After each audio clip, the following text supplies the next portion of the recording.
संकल्प है कि परिहार को जीतना है। बिना जाति पाति धर्म भेदभाव को देखे बिना एक होकर के परिहार के लिए खड़ी रही हो। मैं परिहार के बिना नहीं रह पाऊंगी। मैं मेरे लोग परिहार के लोग भी मेरे बिना नहीं रह पाएंगे।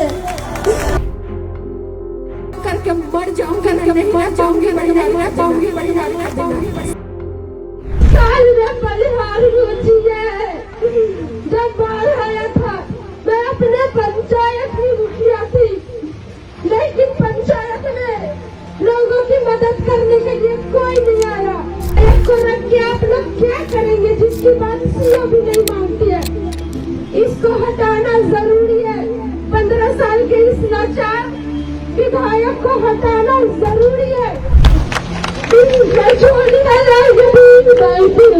मुझे परिहार दे दीजिए, आयातिस दे दीजिए, समर्थन गद्दारी समर्थन वापिस दे दीजिए।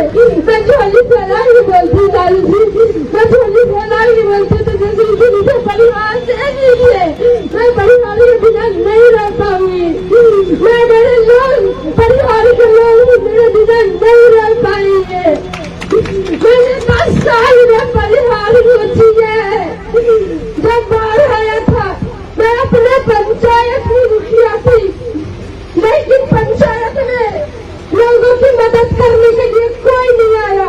मैं जीता हुआ विधायक को देखा मैंने, मैं जो हार के गए थे रामचंद्रपुर में जी उनको भी नहीं देखा मैंने। बोला यहाँ के लोग तो ठगे गए हैं। मैं जीता हुआ बाढ़ में आया, मैं हारा हुआ बाढ़ में आया। यहाँ की जनता तो जिता के भी हार गई। यहाँ की जनता तो जिता के भी हार गई।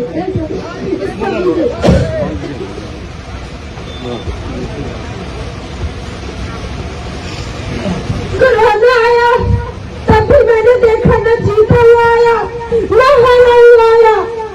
सीओ का प्रकोप बढ़ता गया, प्रखंड में भ्रष्टाचार बढ़ता गया।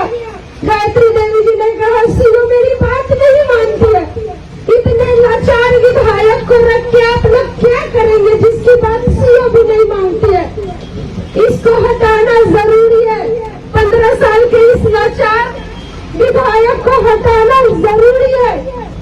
और मुझे पता है कि लालटेन से जिस पर मिला है सिंबल वो हार जाएगी, वो हार जाएगी और जनता फिर से उसी नर्क में रहेगी जो 15 साल से झेल रही है।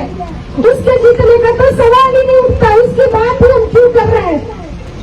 अगर जीतना होता तो पुनवे जी उनके ससुर जी वो 2010 का भी चुनाव जीतते ना, 2015 का भी चुनाव जीतते ना, लेकिन वो हारे।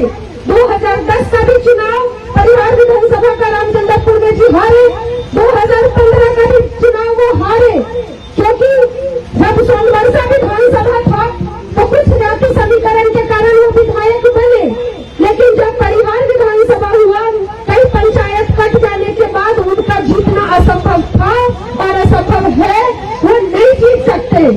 अगर वहां से कोई जीत सकता है बीजेपी के अलावा तो वही जीत सकता है जो जातीय समीकरण की सीमा को तोड़ दिया हो और सबके दिलों में बसने का काम किया हो। बिना जाति पाति धर्म भेदभाव को देखे बिना एक होकर के परिहार के लिए खड़ी रही हो। ऋतु